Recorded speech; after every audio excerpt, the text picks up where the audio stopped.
Graça e paz. Estamos aqui na nossa segunda aula do módulo 2, módulo Novo Reino, Nova Vida. Na primeira aula nós falamos sobre a velha vida, sobre a conversão e sobre a nova vida no reino de Deus. E nessa aula nós vamos falar sobre os fundamentos dessa nova vida, o que sustenta essa nova vida no reino de Deus. Nós vamos falar sobre salvação, arrependimento e fé, certo? Texto base para a nossa aula de hoje, Efésios capítulo 2, versículo 8. Pois vocês são salvos pela graça, por meio da fé, e isso não vem de vocês, é dom de Deus. Nós vamos estudar algumas palavras desse texto. Graça, salvo e fé. Pela graça somos salvos, por meio da fé. O que significam essas palavras e no nosso contexto, como nós vivemos ela, como nós experienciamos essas palavras? O que é graça? Graça é favor imerecido.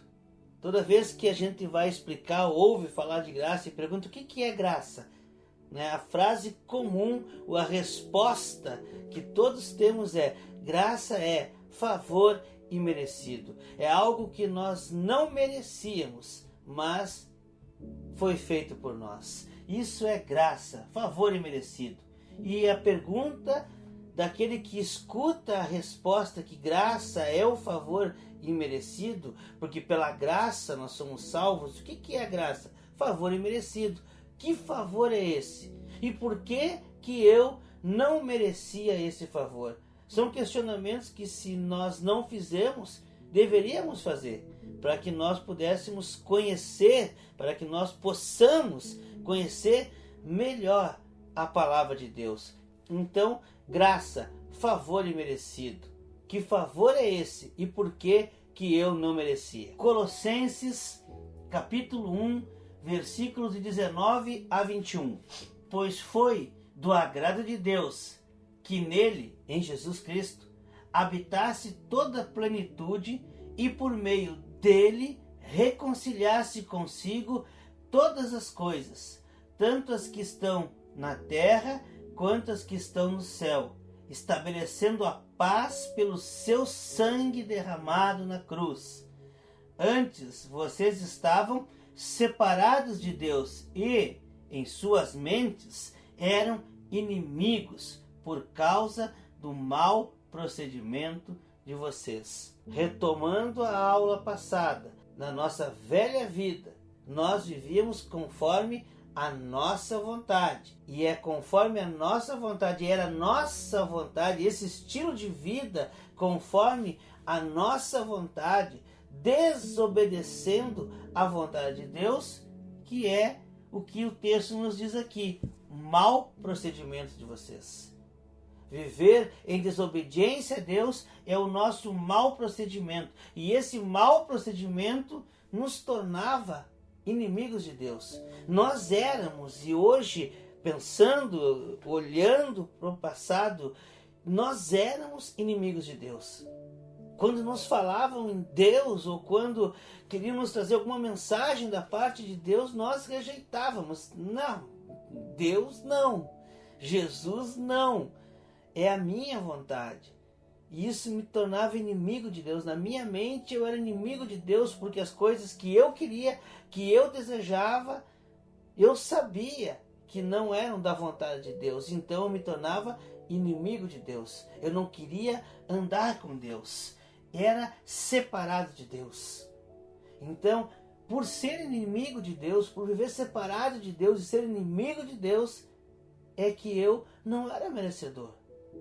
Eu não sou merecedor do favor daquele que eu considero meu inimigo. Eu não queria Deus na minha vida. Eu rejeitava Deus, eu rejeitava a vontade de Deus. Então, como eu poderia ser merecedor da vontade de Deus? Por isso que graça é o favor imerecido. Era imerecido porque eu rejeitava Deus. Então, não merecia um favor desse Deus. Então, essa é a questão do não merecimento da graça. E por que favor? Qual é o favor que foi feito? Qual é o favor que Deus fez por mim? Deus me reconciliou com Ele por meio do sangue de Jesus Cristo derramado na cruz, por meio da cruz, da obra redentora de Jesus Cristo na cruz do Calvário, da sua entrega, pelo perdão dos meus pecados. Então eu posso me reconciliar com Deus. A cruz é o favor. A entrega de Jesus, o sangue de Jesus derramado na cruz para o perdão dos meus pecados é o grande, o maravilhoso, é o maior manifestação de amor pela humanidade, por mim e por você. Então o grande favor é a obra da cruz, favor imerecido. Jesus morreu no meu lugar, mesmo sendo eu ainda pecador, mesmo estando eu ainda distante dele, mesmo eu ainda rejeitando ele, ele mesmo assim morreu no meu lugar. Isso é graça, o favor imerecido, a entrega que Jesus fez por nós na cruz do Calvário, mesmo nós não sendo merecedores. Ok? Quando então eu reconheço que sou pecador, quando eu então reconheço isso, reconheço que realmente eu vivia longe de Deus, eu vivia separado de Deus, eu vivia fazendo a minha vontade e não a vontade de Deus, e agora eu desejo voltar, eu quero me reconciliar com Deus, eu quero voltar para a presença de Deus, eu preciso de Deus na minha vida. O meu pecado me separava de Deus, mas a cruz, pela cruz, eu posso me reconciliar com Deus. Mas para que isso aconteça, eu preciso reconhecer os meus pecados. Eu preciso reconhecer que sou pecador e que Jesus morreu pelos meus pecados. Somente assim eu consigo, somente assim eu posso me reconciliar com Deus, me reconhecendo como pecador. Por isso, logo, se Cristo morreu pelos meus pecados, somente com o meu arrependimento, eu reconheço o seu sacrifício. Se eu não me colocar como pecador, como aquele que viveu longe da presença de Deus, e reconhecer que isso é errado, e que eu preciso de Deus, eu preciso voltar à presença de Deus, eu dependo, a minha vida depende de estar na presença de Deus. E por que eu não estou? Por causa dos meus pecados, porque eu sou pecador. Então quando eu reconheço isso, eu preciso do arrependimento. Somente com o arrependimento é que eu valido, é que para mim passa a ter sentido a obra da cruz. E o que é esse arrependimento? Arrependimento, no grego, metanoia, metanoia, como alguns falam. Meta, mudança, de metamorfose, mudança. Noia, de pensamento. Então, arrependimento é uma mudança mental, comportamental e espiritual. Mental, eu tenho então agora um novo pensamento. Eu não posso mais pensar como antes. Antes, como pecador, eu tinha um pensamento, só que eu não posso mais ter aquele pensamento. Eu preciso mudar o meu pensamento a respeito das coisas, a respeito dos relacionamentos, a respeito do trabalho, a respeito de tudo. Eu preciso mudar o meu pensamento, não mais como pensava na velha vida. Eu preciso não apenas mudar o pensamento, eu preciso agir conforme esse novo pensamento. Mais tarde nós vamos ver, porque eu tenho a mente de Cristo. No novo reino, com o novo nascimento, eu passo a ter a mente de Cristo. Então eu preciso também não apenas pensar, ter a mente de Cristo, mas agir. Mudar também o meu comportamento, as minhas atitudes. E agora uma mudança espiritual. Por quê? Porque o meu espírito é vivificado. O Espírito Santo passa a habitar em mim e vivifica o meu espírito, o meu contato com Deus. Então isso que significa arrependimento. Mais alguma coisa sobre arrependimento? Arrependimento é o reconhecimento e a rejeição ao pecado. Aquilo que nós já falamos. Não apenas eu reconheço que sou pecador. Eu não apenas olho para a velha vida e vejo que eu fazia tudo conforme a minha vontade e não conforme a vontade de Deus. Eu desobedecia a Deus. Era pecador. Mas não apenas reconhecer. Eu preciso também rejeitar isso. Eu não quero mais isso para a minha vida. Eu preciso reconhecer e rejeitar. Não desejo mais viver assim. Arrependimento é o profundo desejo de abandonar o pecado. Como estávamos falando, não apenas uma mudança superficial. Arrependimento não é apenas um arrepio, não é apenas um sentimento de coisa errada, de pesar. Não, arrependimento é um profundo sentimento, um profundo desejo, é algo real no nosso coração, um desejo real de abandonar o pecado. Eu vivia dessa forma, reconheço, rejeito, não quero mais viver assim, eu quero ser diferente, eu quero fazer diferente, eu quero fazer não mais conforme a minha vontade, mas eu quero fazer agora conforme a vontade de Deus, conforme aquilo que Deus tem para a minha vida. Mas isso não é algo superficial, isso vem do nosso interior, vem do nosso coração, é a voz de Deus, é o Espírito Santo falando com poder e autoridade. Por isso é que é um profundo desejo de abandonar o pecado. E arrependimento não tem relação com a consequência, mas com a consciência do erro. E isso é muito importante, porque na maioria das vezes o que acontece é o medo das consequências. Um exemplo comum: o pai discute com o filho, e nessa discussão entre pai e filho, o pai vai corrigir o filho, repreender o filho, só que usa de violência, usa de palavras agressivas com o filho. E quando o pai percebe isso, ele fica com medo de que o filho não o perdoe. Ele fica com medo que o filho não venha mais visitá-lo. Ele fica com medo da reação do filho, com medo das consequências dos seus atos ou do seu erro. E isso não é arrependimento. Arrependimento é quando isso acontece, pegando o mesmo exemplo, e o pai reconhece que foi violento. E o pai reconhece que usou palavras agressivas. E isso é errado. E ele não poderia ter agido dessa forma. Independentemente que se o filho vai voltar à sua casa, se o seu filho vai perdoá-lo, se vai reatar com ele o relacionamento, se ficou magoado, independente daquilo que o filho vier a sentir ou vier a responder, a reagir à repreensão do pai, independentemente disso, o pai reconhece que o seu ato foi errado. Ele não deveria ter gritado, ele não deveria ter agido com violência, suas palavras não deveriam ser agressivas. Esse ato foi errado. É isso que é arrependimento. Tem a ver com a consciência do erro, não com o medo da consequência.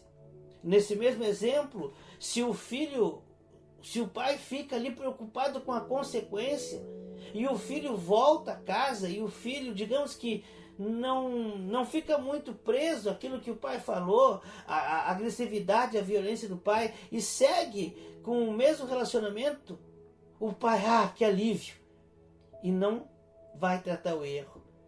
Agora, se o pai está preocupado com o erro, se isso que é o arrependimento, quando seu filho retorna ao relacionamento, a primeira coisa que ele vai fazer: filho, errei, fui violento, fui agressivo. Ele vai consertar, porque ele não está preocupado com a reação do filho, mas com o erro. E ele vai consertar esse erro. Ele vai se aproximar do filho e pedir o perdão pelo erro que cometeu. Isso é arrependimento. Certo? Isso é arrependimento. É esse desejo profundo de mudança, de transformação. Na velha vida, nós agíamos assim. Na velha vida, se a coisa voltasse ao normal, sem a necessidade de eu ir atrás, de eu pedir o perdão, e olha, voltou ao normal, tranquilo. Fecha a conta, passa a régua e seguimos adiante. Na nova vida, no novo reino, não. Eu vou consertar. Mesmo que o filho volte, mesmo que o relacionamento venha à normalidade e o filho não questione, não fale, o pai precisa tomar ação e ir. Errei, filho. Esse é o conceito de arrependimento. E é assim que se vive no novo reino. Então, arrependimento é básico para reconhecimento da obra da cruz. Eu olho para os meus pecados, eu olho para a minha vida, eu olho para a desobediência que eu tinha a Deus e realmente me arrependo. Eu não desejo mais viver assim, eu não quero mais viver assim, eu rejeito essa vida, esse estilo de vida. E agora eu desejo viver na presença de Deus. Era errado. O que Deus tem para mim é muito melhor. Eu não devia jamais ter saído da presença de Deus.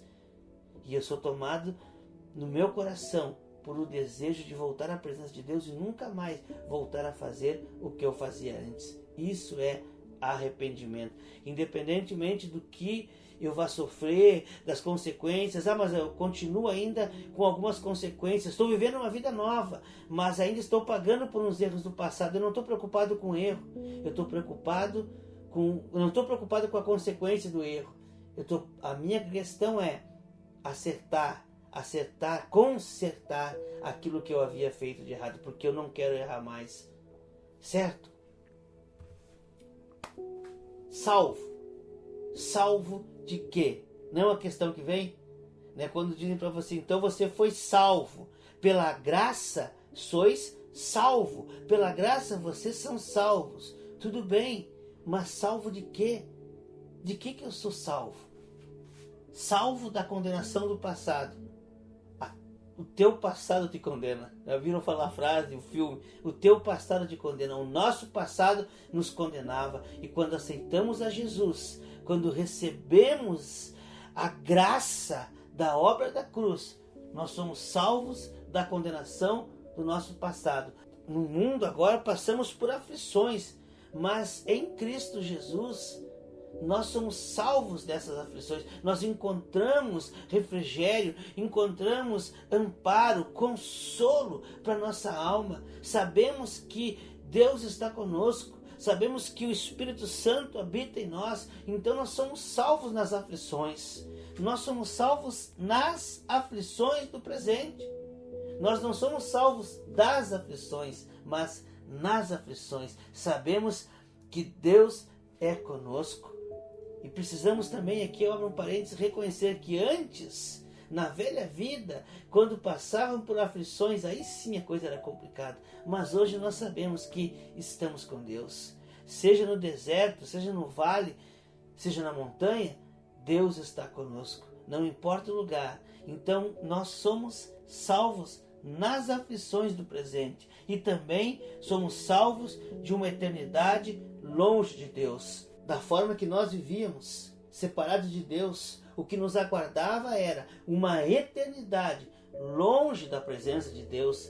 Mas agora que estamos na presença de Deus, mas agora que fomos reconciliados com Deus por meio da cruz, por meio do sangue de Jesus derramado na cruz, nós temos uma eternidade na presença de Deus. Viveremos uma eternidade na presença de Deus. E isso é tremendo.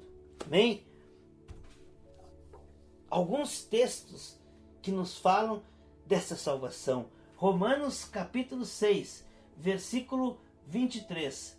Porque o salário do pecado é a morte, mas o dom gratuito de Deus é a vida eterna por Cristo Jesus, nosso Senhor. O salário do pecado é a morte.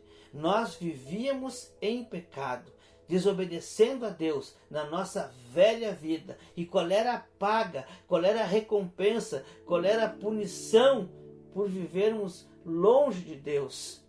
Quais eram as consequências disso?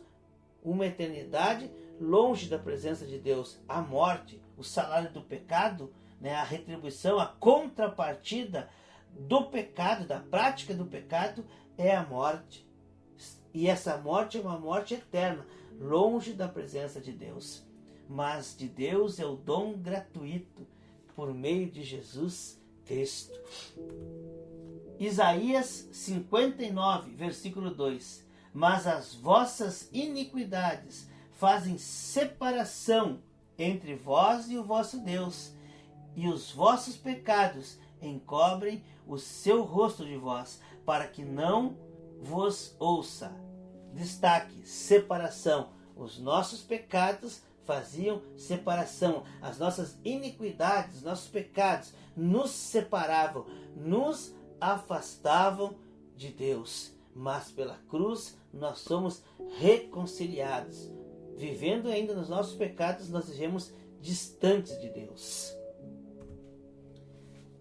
2 Coríntios, capítulo 5, versículo 19. Pois Deus estava em Cristo, reconciliando consigo mesmo o mundo, não levando em conta as transgressões dos seres humanos, e nos encarregou da mensagem da reconciliação. Deus estava em Cristo nos reconciliando com o mundo e não levando em consideração os nossos pecados, as nossas transgressões, o erro da humanidade, a desobediência, o pecado da humanidade. Deus não levou em consideração e mesmo assim enviou seu Filho para que todo aquele que nele crê não pereça, mas tenha a vida eterna. Em Cristo nós nos reconciliamos com Deus, ou seja, encontramos salvação. Salvação. Salvação implica, como nós falamos, salvação é um pacote. A salvação que nós recebemos de Deus quando reconhecemos e aceitamos Jesus como o único e suficiente Senhor e Salvador da nossa vida. Nós somos salvos, porque pela graça. E o que vem nessa salvação? Nós recebemos salvação, recebemos um presente. O que vem nesse presente? Como se nós abríssemos a embalagem do presente, o pacote. O que vem nesse pacote da salvação? Justificação, regeneração, santificação. Nós lemos ali que o que nos separava de Deus era os nossos pecados. Isaías diz: os vossos pecados fazem separação entre vós e o vosso Deus. O nosso pecado nos afastava de Deus. Por mais que nós quiséssemos voltar para a presença de Deus, éramos sujos do pecado. Sujos do pecado. Num lamaçal, estávamos atolados no lamaçal do pecado. Mas Jesus Cristo nos lavou com o seu sangue. Nós somos lavados e remidos pelo sangue do Cordeiro. A obra de Jesus na cruz perdoa os nossos pecados, nos justifica, nos torna justo. Não que nós sejamos justos, mas a obra da cruz, o sangue de Jesus, que nos purifica de todo o pecado e nos torna justo. Uma vez que a nossa dívida foi paga, era a nossa dívida que nos afastava de Deus, Deus então pode nos regenerar. Regenerar tem a ver com reconciliação, com adoção. Então, Deus, uma vez que não temos mais pecados e podemos nos reconciliar, existe a possibilidade, nós desejamos, então, Deus se reconcilia, Deus nos adota. É a adoção, a reconciliação tem a ver com a adoção que Deus faz. Deus nos adota como filhos. Não somos escravos, somos filhos de Deus. Fomos adotados por Deus. E esse adotado, essa ideia da adoção tem a ver também com a santificação. Porque na adoção o que acontece? Pegamos o exemplo. A criança está num lar adotivo e ela é adotada, ou seja, ela sai desse lar adotivo, ela é retirada desse lar adotivo e é levada para a casa da sua família adotiva, dos seus pais adotivos. Então ela sai do orfanato, ela sai ali da casa onde ela estava, ou talvez da casa dos seus pais biológicos, ela sai daquele lugar, sai do orfanato e vai para um outro lugar. Há uma mudança. E é exatamente isso que acontece. Estávamos separados de Deus pelo nosso pecado. Fomos perdoados. Então podemos nos reconciliar. Deus nos adota e nos transporta do domínio das trevas para o seu reino. E isso chama-se santidade. Santidade da palavra santo. Santo significa separado. Santo é uma palavra que era usada na culinária hebraica, do corta e separa. Corta e separa. Então nós fomos separados, saímos do domínio das trevas e fomos separados, passando a viver no reino de Deus. Isso é santificação, separação. Agora não vivemos mais aqui na velha vida, conforme a nossa vontade. Fomos separados do mundo e do seu estilo de vida. Agora estamos vivendo no reino de Deus, conforme a vontade de Deus, com o estilo de Deus. Então é isso que vem na salvação: justificação, pecado perdoado, adoção como filhos e vida na presença de Deus e conforme a vontade de Deus. Isso é santificação. Salvação. O sentido da palavra salvação é ampliar o espaço. Salvação no original, ela tem esse sentido, essa ideia de ampliação, de ampliar o espaço. Num texto que Paulo diz em Atos dos Apóstolos, capítulo 17, versículo 28, o conhecido discurso de Paulo no Areópago em Atenas, ele diz sobre o Deus desconhecido. Diz assim o versículo 28 do capítulo 17 de Atos: pois nele vivemos, nos movemos e existimos, conforme disseram alguns dos poetas de vocês, também somos descendência dele. Vamos tentar entender esse sentido de salvação, de ampliar o espaço, com esse texto. Nele, em Deus, vivemos, nos movemos e existimos. Na eternidade, o Pai, o Filho e o Espírito decidem a criação e colocam o ser humano como coroa da criação, feito à imagem e semelhança de Deus. Contudo, o ser humano, fazendo uso da liberdade que lhe fora dado, decide viver fora da presença de Deus. Mas é em Deus que nós nos movemos, vivemos e existimos. Fora da presença de Deus não existe movimento, não existe vida, não existe existência. E uma vez tomada a decisão, não havia como o ser humano voltar à presença de Deus por seus próprios meios. Então, o Filho, Filipenses capítulo 2, versículos 7 e 8, esvaziou-se de si mesmo, vindo a ser servo, tornando-se semelhante aos homens, e, sendo encontrado em forma humana, humilhou-se a si mesmo, e foi obediente até a morte, e morte de cruz. Desta forma, a salvação, ou seja, o espaço da presença de Deus, ampliado por Jesus, o Filho de Deus, chega ao ser humano, possibilitando a volta à presença de Deus. E chegamos então no último ponto da nossa aula. Nós falamos sobre a graça, pela graça sois salvos, por meio da fé. Falamos sobre graça, e a graça depende do arrependimento. A graça é um favor imerecido.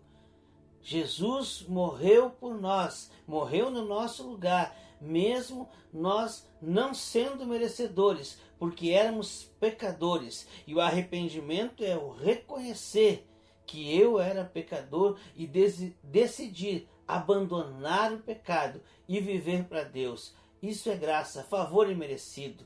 E isso me traz salvação. Por esse favor imerecido eu sou salvo. Mas eu preciso crer. Eu preciso acreditar. Eu preciso ter fé. Fé. Tudo que nós falamos até agora tem base bíblica, nós examinamos o texto bíblico, nós falamos sobre aquilo que o texto bíblico nos apresenta, sobre o que Deus revela na sua palavra, mas nós cremos, nós não temos um convencimento racional, nós precisamos crer, nós precisamos de fé. O que é fé? Fé é a certeza daquilo que esperamos. Conforme o que falamos aqui hoje, o que nós esperamos? Viver na presença de Deus. Nós esperamos a salvação. Nós esperamos um dia estar na glória. Então nós temos certeza de que estaremos na glória. Isso é fé. E é a prova, é a convicção das coisas que não vemos. Não vemos o reino de Deus, mas temos convicção de que estamos vivendo no reino de Deus. Isso é fé. Sem fé é impossível agradar a Deus, pois é necessário que aquele que dele se aproxima creia que ele existe e que recompensa aqueles que o buscam. Sem fé, sem crer em Deus, é impossível agradar a Deus. Nós precisamos crer. Se eu reconheço que preciso de Deus, se eu reconheço que a vida que eu estava levando, ela era uma vida que me trazia dor, tristeza, sofrimento, e eu creio que existe uma possibilidade de uma vida diferente, eu creio que existe algo diferente para mim, eu creio que existe paz, eu creio que existe felicidade, eu creio que existe um lugar de refrigério. E eu creio que esse lugar é na presença de Deus. Tudo isso é fé. Tudo isso é fé. O perdão é fé. A obra da cruz, o sacrifício de Jesus, perdoando os nossos pecados, nós recebemos por fé. A fé é o fundamento da nossa vida com Deus. Nós precisamos crer. Crer significa descansar sobre. Crer significa apoiar-se sobre. Esse é o sentido da palavra, o significado da palavra crer, fé. Nós precisamos descansar sobre Deus. Nós precisamos nos apoiar em Deus e na sua palavra revelada. Isso é fé. Sem fé não agradamos a Deus. Nós recebemos a salvação não porque vemos, mas porque cremos, porque temos fé. Nós cremos que a obra da cruz perdoa os nossos pecados, não porque vemos, mas porque cremos. É a salvação, a fé e o arrependimento, que são os nossos fundamentos nesta nova vida. Na nossa próxima aula, nós estaremos trabalhando diretamente com a palavra de Deus, diretamente com a Bíblia. Estaremos fazendo um panorama geral do Antigo Testamento, do período intertestamentário dos 400 anos entre o Antigo Testamento, entre o fim do Antigo Testamento e o início do Novo Testamento, e também um panorama geral sobre o Novo Testamento. Então, até a próxima aula e que Deus nos abençoe.